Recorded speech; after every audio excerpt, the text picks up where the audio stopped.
Dobro večer, dragi gledatelji. Moj večerašnji gost, njegova ekscelencija Ilan Mor, veleposlanik Države Izrael u Republici Hrvatskoj. Dobro večer, dobrodošli i hvala vam na vašem vremenu. Thank you for inviting me. Dobro večer. Čuo sam od vaše suradnice da imate vrlo tešku zapravo i privatnu situaciju, da je 200 metara od vaše obitelji, stana vaše obitelji, zapravo pala bomba. Ne znam koliko njih, ali da su u podrumima. Mi ovdje imamo to iskustvo biti u podrumima. Kako su vaše?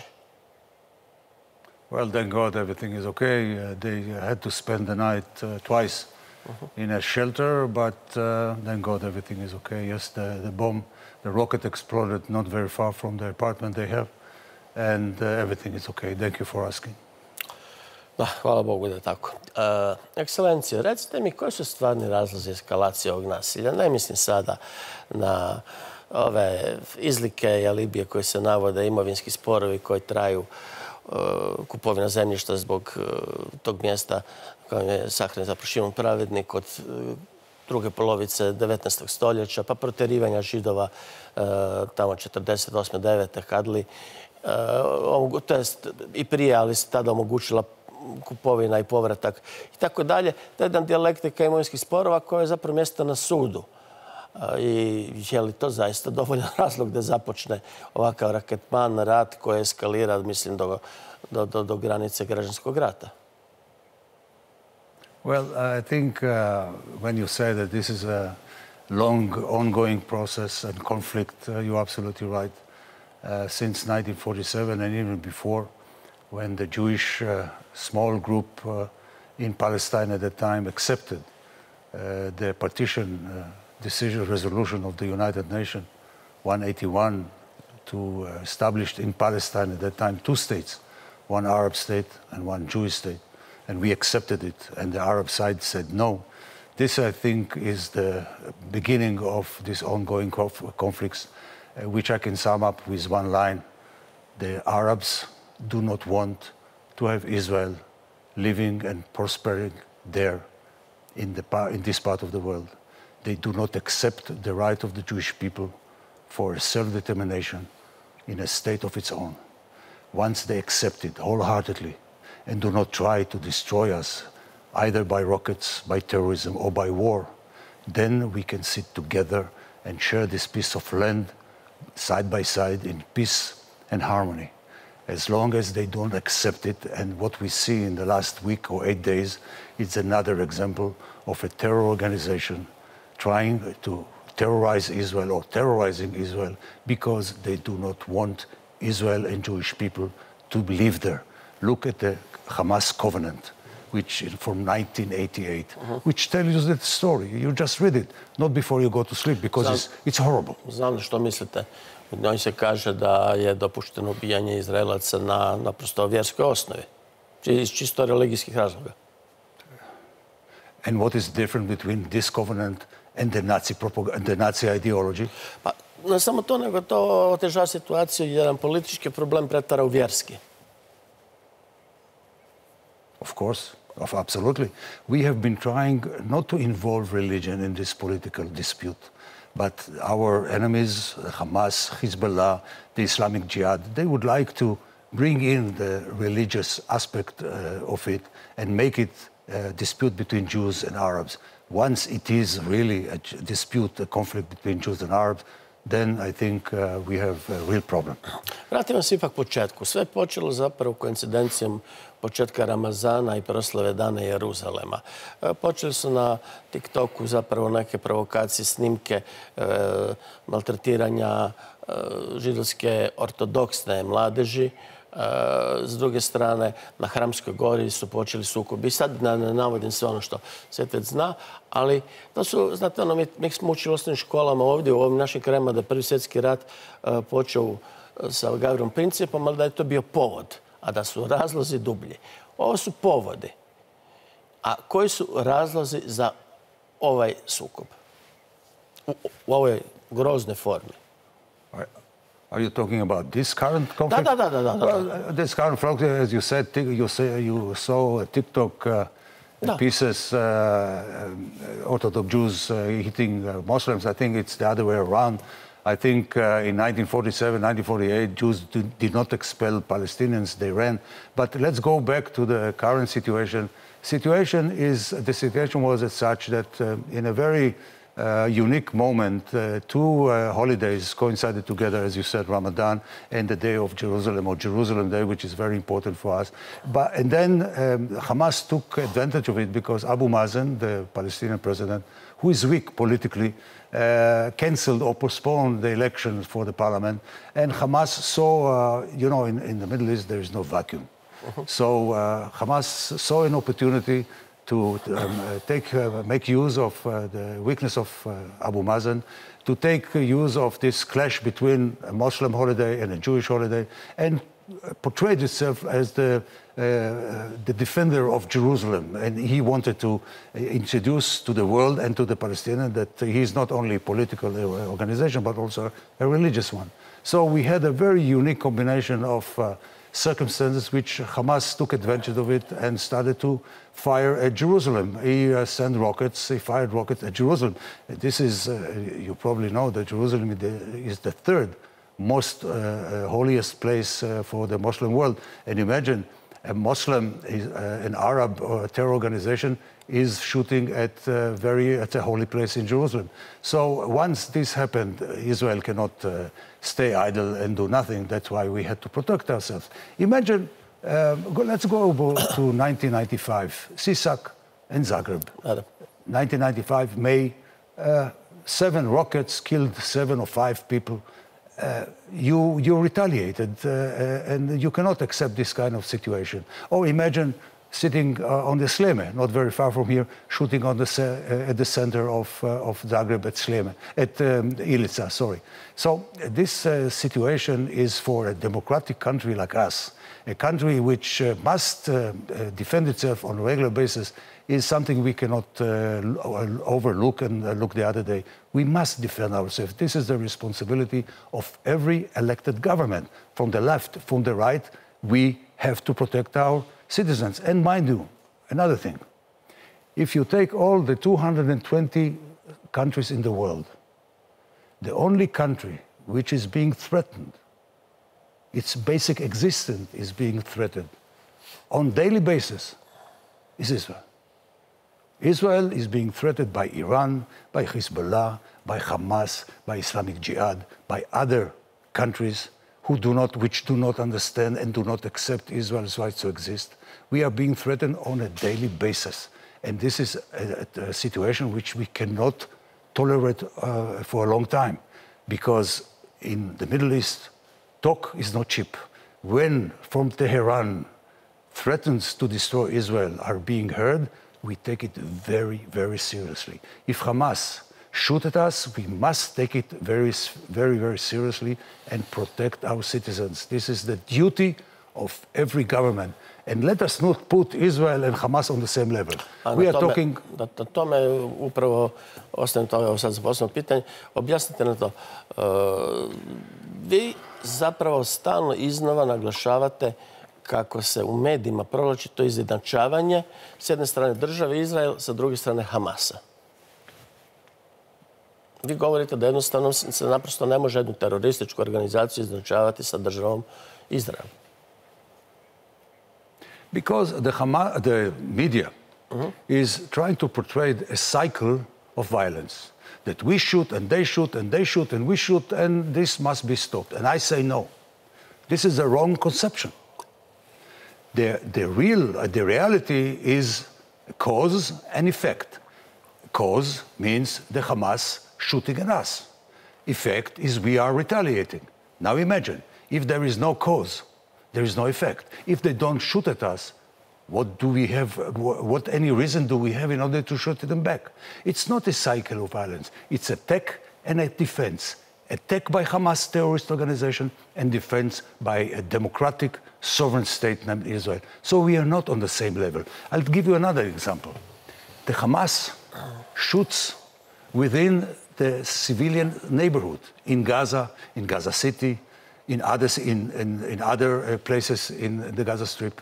They know that when we retaliate, we are very careful not to hit civilians. So by firing from a concentration of civilians, having them as a human shield, Hamas is conducted 2 war crimes. 1, jeopardizing its own citizens, and 2, firing at civilians in Israel.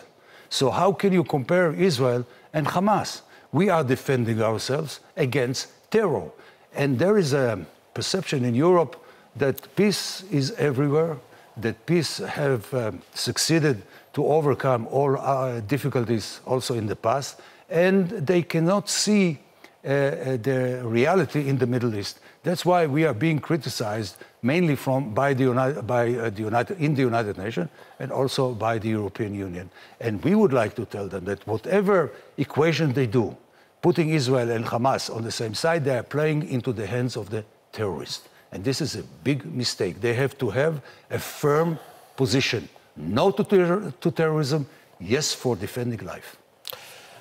Nije li možda uzrok ovakvom stanju pokušaj Hamasa da jednostavno zauzme svoje pozicije na zapadnoj obali?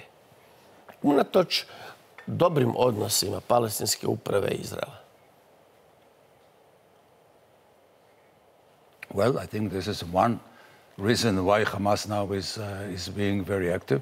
Hamas would like to take control on the West Bank, not only in Gaza, and to take control on the whole Palestinian community in Gaza and in the West Bank. Što bi to značilo za Izrael?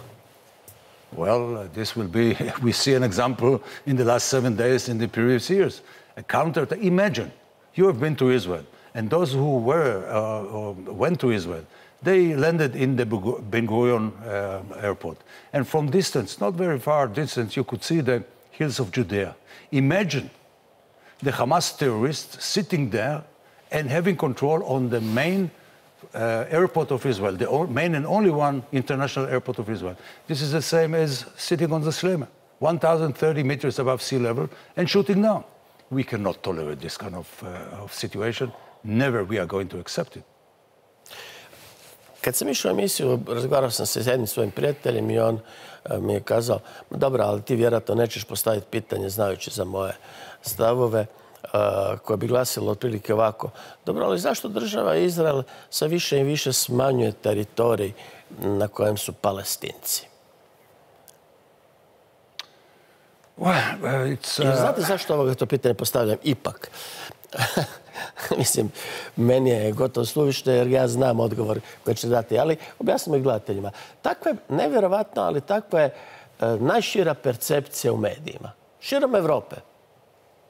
Izrael je jedna zločesla država koja, eto, jednoj manjini onemogućava naprosto boravak u toj demokratskoj, kako je opisujete, dakle, stabilnoj državi. I sad umjesto da se stvari rješavaju političkim putem, parlamentarne i tako dalje, one se rješavaju nasilno, Palestinci se sve više minoriziraju, istjeruju i tako dalje. I onda se radi grafikoni koji pokazuju kroz dekade kako se ta površina zapravo sve više smanjuje. Životnog prostora, ako se hoće tako, oprostite što koristimo, vi ste Židov, mogu ja to prevesti na njemački, dakle, ali to su takve teorije, Lebensrauma i svega ostaloga. I tu se onda izvlači zapravo jedna nevjerojatna paralela, da je, s jedne takve anticionističke pozicije, da je Izrael gotovo postupa nacistički. Ako hoćete, imate u hrvatskim novinama to prije neki dan. Da je ovakav odgovor arijevski odgovor. To ste vidjeli, vjerojatno. Well, I've seen several articles, not very many articles, which try to present this narrative to the Croatian readers. I've heard this notorious, very shameful accusation that we would like to have the so-called Lebensraum for the Palestinians. This is so far from the truth. This is really not the reality on the ground. The reality on the ground is such, very simple, very complicated, but very simple. We have a dispute on a piece of land. We should have a solution based on compromise. And we are ready. Israel has been ready to have a compromise for many years now. Since 1992, since we signed the Oslo Agreement, which showed our readiness to give land for coexistence and peace. Unfortunately, the arch-terrorist Arafat sent his terrorists to the street of Tel Aviv and Jerusalem to explode themselves in buses and in the streets. So we cannot have peace negotiation and terrorism together. Once we have within the Palestinian leadership, which is moderate, which is ready to talk to us about a peaceful and political solution, I'm sure we can reach an agreement. And this accusation that we would like to shrink the number of Palestinians, this is, as I said, take for example the number of Christian Palestinians in the Middle East. The only place in which the number of Christian Palestinians is increasing, whereas in Iraq and other places it's decreasing, the only place is in Israel and in the West Bank. It means people understand that in spite of a situation which is an occupation, the living under Israeli supervision is much better than to live in Gaza under Hamas or in Iran or in Syria. If you ask the Palestinians, they will tell you, yes, occupation is bad. But as long as there is no alternative, I'm staying in the West Bank because I can work within Israel. I can enjoy relatively security in the West Bank. I can have a prospect for the future once my leadership makes up its mind and start negotiating with the Israelis, because they will find the Israelis ready to make compromises. So let us not talk about this very small minority of people who bash Israel because Israel exists. And they, by doing it, and this is why they are not my partners, they do not accept Israel to exist. They realize, or they would like to create a situation that Israel will not exist, and by this they believe that all the problems of the world, not only in the Middle East, of the world will be gone. Well, I have a surprise for them. We are not going anywhere. We continue to be there because we are patriots, we are Zionists, and this is the fulfillment of a Zionist dream to have a state, a Jewish state, a democratic state for our own, in the Middle East, in the land of our forefathers. Sad ste mi dali šlagvort. Mi ovdje u Hrvatskoj govorimo i njemački, pa da ne mislite da namjerno s vama govorim njemački, malo prije sam rekao Lebensraum, sad šlagvort. To je naprosto nije ovdje našeg agramerskog jezika. Dali ste mi šlagvort spominjanjem cionizma. Je li ovaj anticionizam zapravo stari antisemitizam? Jer meni je inače neobjašnjivo da se jednostavno ne želi vidjeti i razumjeti situacija na terenu. Da se zapravo gleda kroz naočale anticionizma koji mi sve više i sve nedosmislenije se ukazuje kao jedan stari, perenirajući antisemitizam. Well, it's not only the old anti-Semitism, I would call it the new anti-Semitism. Because let me be very open to you and to the viewers. We are not afraid from criticism. One can criticize the Israeli politic whenever he wants. It's not that Israel is perfect, it's not that Israel is doing every time everything right. No, we are far from being perfect. But when I hear criticism, which is based on the desire to delegitimize Israel, make it Israel illegal, dehumanize Israel, it means Israel is a monster, and deal with Israel with double standard, one standard for Israel and one standard for the rest of the world, all of them together create a situation which we call it new anti-Semitism. And with these people who believe in this, I have nothing to talk about, because they do not agree with my existence as a person, as a grandfather, as an Israeli diplomat. They believe that I represent an apartheid state, which, of course, it's not the truth. So, legitimate criticism of Israel be my guest. We can talk, we can agree to disagree. But once you put a question mark on my basic existence, and many non-governmental organizations in Europe, mainly in Europe, thank God not in Croatia, but in Europe, in Germany, in France, in Great Britain, they are motivated allegedly by their concern to the Palestinian. But basically, deep down in their hearts, they really wish for Israel to disappear. And this is not going to happen. Zašto? Kako objašnjavate? Antisemitizam. Da, ali razumijete, mislim, 21. godine 21. stoljeća nije samo razumio da mladi ljudi širom Evrope naprosto antisemitski. Ja znam za par zemalja, jer se sad time i profesionalno bavim, vi znate i zašto. Znam, recimo, jako dobro ovdje u ovom dijelu jugoistočne Evrope, to je prilično strašna situacija, ali na zapadu Evrope također takova. Otkud to buđenje tog novog antisemitizma? Well, don't forget that in Western Europe especially there is a big minority of Muslim migrants. They have migrated from the Middle East, from North Africa, and they brought with them... Da, ali migranti iz tih zemalja ne upravljaju većinom medija. Vi kad pogledate medije, pa sad imate situaciju sa pogođenom... I will explain to you. You're right, not yet. They are not running the media, not yet, but they brought with them, once they come, all those ideas and values they have they were taught in schools, namely that the Jews are pigs, that I don't want to go into details. Generally speaking, they were brainwashed by the fact that the Jews are bad, the Jews are to be killed, as they say in Arabic, din Muhammad basayf. The rule of Muhammad is with the sword, in the sword, and they bring it to Europe.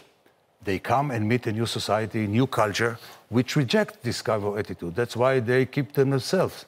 They are becoming more and more, and they have influence on the politicians there. So what we see now is a new phenomena in which politicians in Western Europe are looking to the left or to the right, and in order to appease this growing Muslim minority, they pay a price by bashing Israel, by criticizing Israel, believing that once they do it, they will gain some point with the Muslim community, and they will keep them down, keep them calm, and there will be no riots.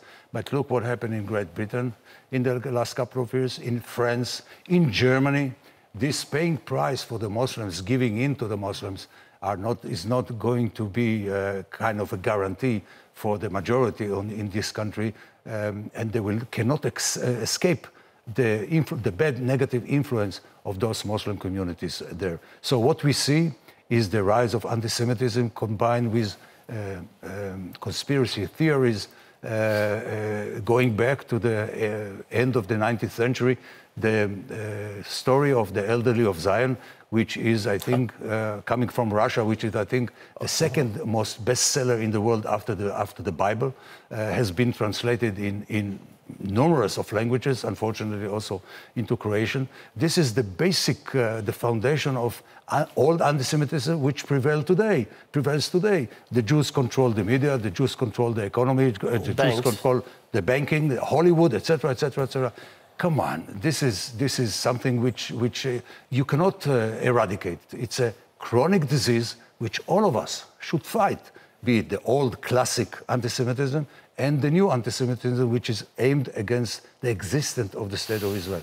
So any position which is kind of a gray position, wishy-washy, as they say in Germany, regarding the terror of Hamas nowadays, it's something which will backfire.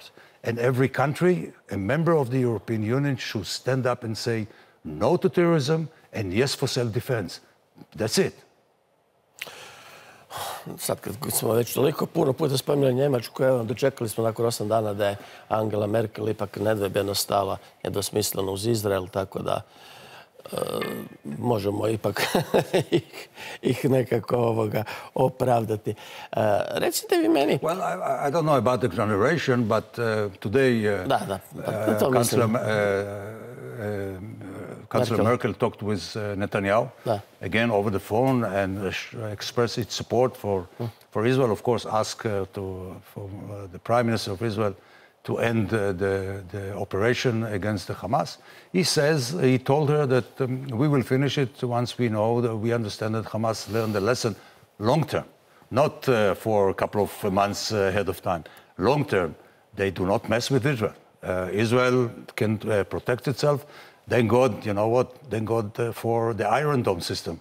This is another innovation, wonderful innovation of the startup nation Israel, which saves a lot of life. So coming back to Germany, Germany has positioned itself as one of the most important friends of Israel. And we are grateful to Germany for this. I wish other countries in the European Union will follow Germany's attitude toward Israel, especially in very difficult times. Kako ste zadovoljni hrvatskim držanjem? Well, Croatia has its position, not publicly. I am in touch with all the Croatian diplomacy, the key people there, also with the foreign minister and other high-ranking diplomats.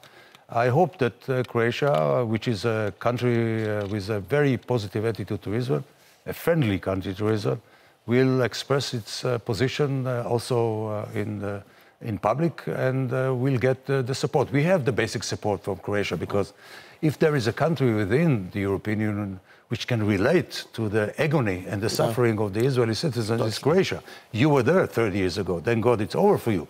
For us, it's a never-ending story, unfortunately. So we expect some sympathy and empathy from the Croatian politicians. By the way, I must tell you that many Croatian citizens are calling us, are sending us messages via email or Facebook or Instagram or Twitter, messages of support, positive, which, you know, making my heart very warm. A što kažete na to da se, recimo, u mainstream hrvatskim medijima ipak napad dakle, izraelske vojske naziva odmazdom, da se onda mjera odgovora naziva arijevskom i tako dalje. To nisu primjereni opis. Ja bih čak prije kazao da to spada isto tako u vokabular antisemitizma. Da se vas uspoređuje, mislim, Izraelce sa Arijevcima. So I'm asking you. Maybe you're... To je expressis verbis, to nisam sad izmislio. To je expressis i to od strane čovjeka koji je vrlo ozbiljan čovjek. I don't know. I really don't know. I cannot imagine people who really believe in comparing the Israeli army to the Wehrmacht or to the Ustasha or the other horrible armies and terrorists who conducted the Holocaust and other genocides. I mean, this is ridiculous. They don't understand because I believe, I will try to answer you this. The desire for peace, the desire for coexistence, the desire for solving all political conflicts only by dialogue are three elements which the European have concluded from the terrible wars, the First and the Second World War.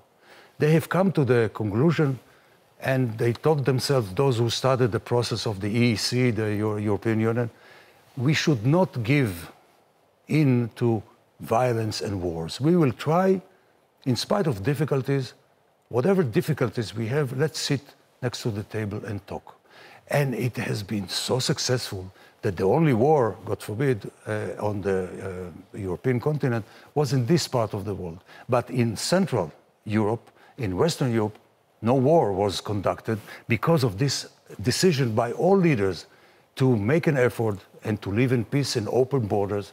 And whatever dispute they have, they will talk about it and solve it. This attitude makes many people, including regular citizens and journalists, blind from seeing the reality in the Middle East. Because they are so eager to have peace, they became blind from seeing the real situation in the Middle East, in which there is one country, a Jewish country, a democratic one, which is being surrounded by so many hostile countries, which aimed at its destruction. And once we defend ourselves, we are the bad ones. This is an irony. So please, stop being blind. We appreciate your desire to have a peaceful solution to everything. But there are times in which it's impossible. And this is the time now. You cannot talk peace with those who want to destroy you, because there is no common denominator. In Europe, there has been common denominator, the desire to live in peace. In Israel, in the Middle East, the reality is totally different. So please, open your eyes and see the reality of today as it is. A country which is surrounded and fighting for its survival. We are strong. Definitely. Ekscelencijo, lako za hrvatske novinare, iako je dobro da ste ovo ovako ekstenzivno objasnili, ali kako tumačite stav tužiteljice Međunarodnog kaznenog suda koja je kazala da je ovdje moguće riječi o počinjenju ratnih zločina prema Rimskom statutu? Well, she can say whatever she wants. We respect it. We are not a member of the International Criminal Court in The Hague. Zašto? Because we believe that our legal system is so strong, or strong enough, that whatever we believe that was conducted during operation to defend ourselves, we can inquire it and investigate it by ourselves. We don't need prosecutors from outside to come and tell us in a very special situation what to do and what to do. I can assure you that whenever we conduct an operation, there is always a legal advisor next to the commander. And whatever we are trying to shoot houses in which we know that there are Hamas and terrorist operators, we many times stop from attacking it because we knew that there are kids and women and old people there. We aborted many missions not to harm them. When we target the terrorist. When Hamas is targeting, he's targeting my family, civilians, those who do not participate in this kind of military operation. This is a big difference. So if they want to charge someone with war criminals, let them go to Hamas, to Gaza. Let them go to southern Lebanon, to Hezbollah. Let them go to Iran. Let them go to Syria. These are the places in which real war crimes have been conducted and never have been investigated. They want to investigate us? Thank you. No, thank you. Razgovarao sam sa svojim prijateljima iz Izraela. Njih pa zanima jedno vrlo zanimljivo pitanje. Oni to ovako formuliraju. Za vreme Šarona kažu da nije bilo razlike u zapravo odnosu spram političkih i vojnih vođa Hamasa. A sada je njihovo pitanje, imaju li možda političke vođe Hamasa stanoviti imunitet? Well, I don't know where this question is coming from. Terrorists do not have... Dolazi iz Tel Aviva. Oh, well, no one is perfect. But seriously, I respect this is a very legitimate question, but I can tell you that as far as terrorism is concerned, no one is immune. No one is immune. And in the last couple of days, the last 48 hours, we have targeted successfully high-ranking operators within the Hamas and the Islamic Jihad. No one is immune, and as Ronald Reagan said, you can hide, you can ride, but we will catch you. Ok, ali dio vojnog vodstva nije u Gazi. Dio je, recimo, u Kataru. Dvojica, jel tako, vojnih vođa Hamasa. Da ne opterećujem naše auditorije imenima. Recite mi, je li možda to znak da je ovaj sukob ovoga u korist neke treće strane, da inspirira negdje izvana? Of course. They sit in Qatar, they enjoy life, whereas their people in Gaza Strip are suffering. Come on, this shows you the real character of those people. Instead of staying in Gaza and fighting shoulder to shoulder with their citizens and with their terrorists, they are sitting outside the Middle East, giving orders and giving advices. This is not serious. Come on, I should not waste time on this. This is really ridiculous. Recite mi, kad ste spomenuli ovo korištenje civila kao štita i to gađanje zgrada. Zamjerili bi mi, iako je to stalno objašnjavala i izraelska vojska, da vas to ponovno ne pitam. Sad ste pogodili, to kažem vi, dakle, izraelska vojska, zgradu u kojoj su bile i televizije, ne samo Al Jazeera, nego tako. Vi do duše imate to kucanje na krov, takozvano i tako, to upozorenje. Ali zar bi zaista izraelska vojska napala medije samo zato što ne izvještavaju po volji Izraela? Izvolite, odgovorite. No. The media is not our target. The media has its work to do to report.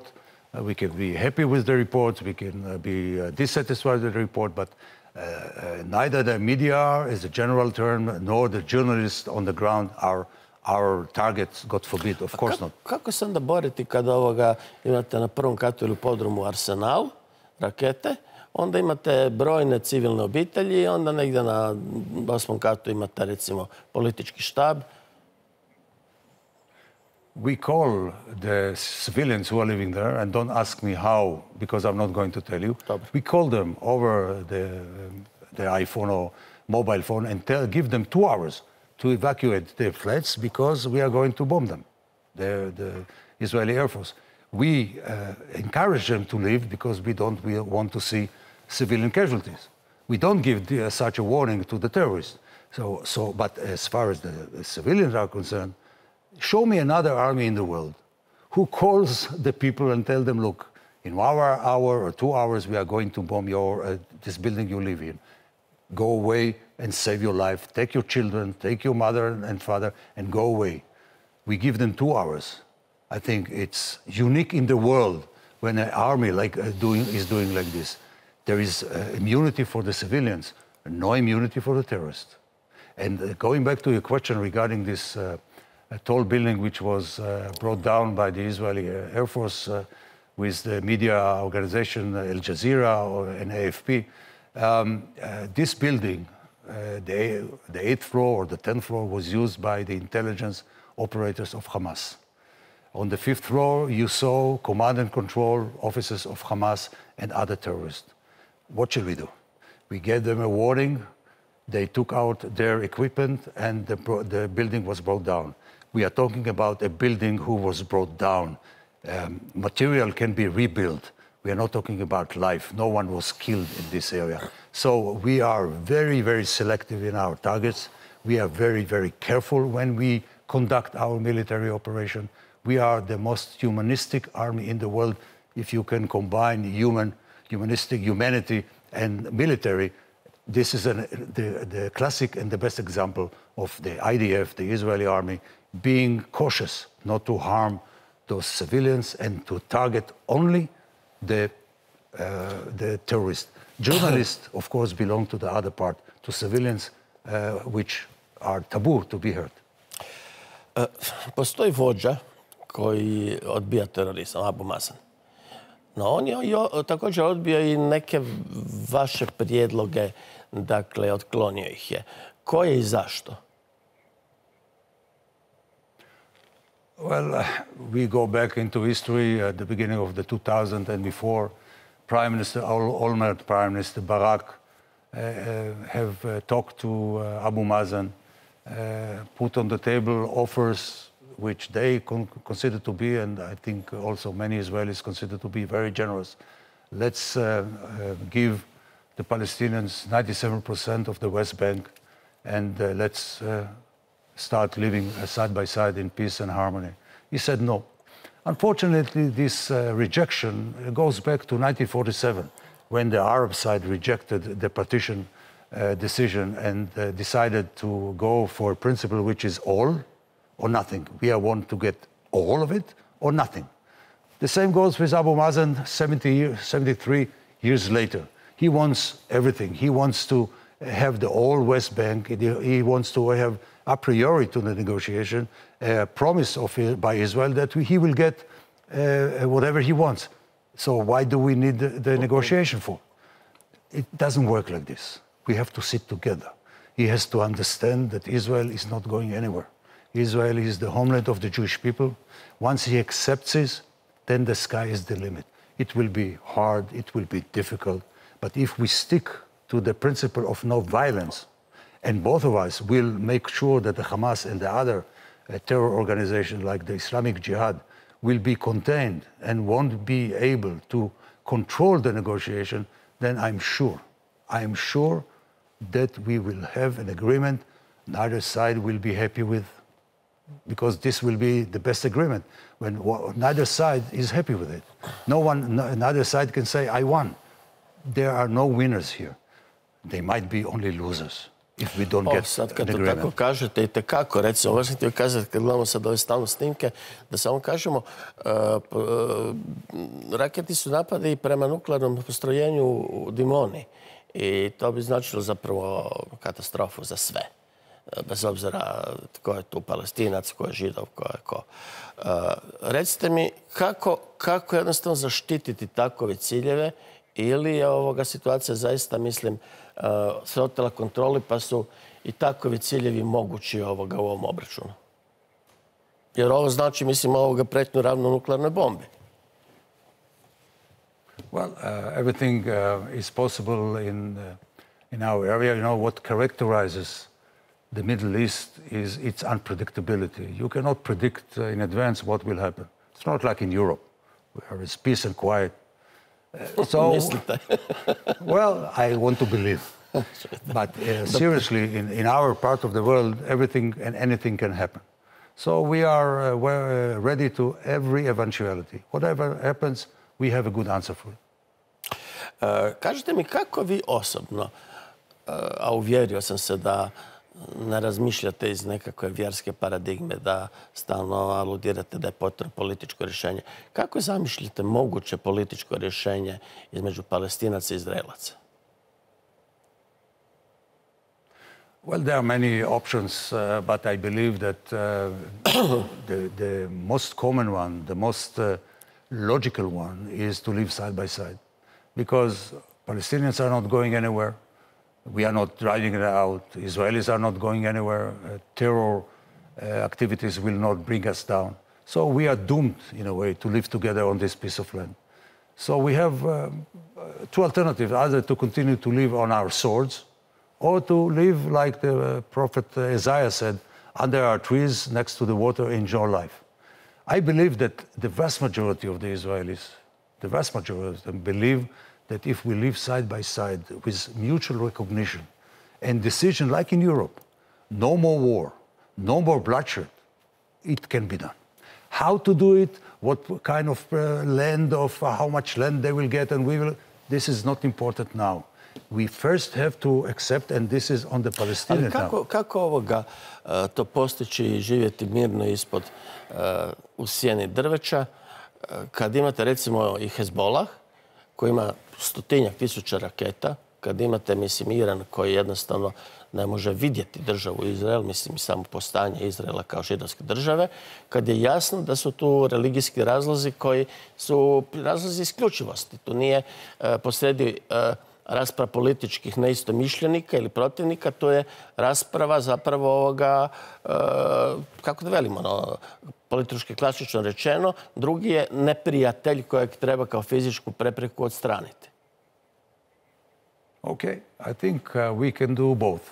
We can have a political dialogue with the Palestinians aimed at having peace, and we can have, God forbid, if we are forced, we can deal with Iran, we can deal with Hezbollah.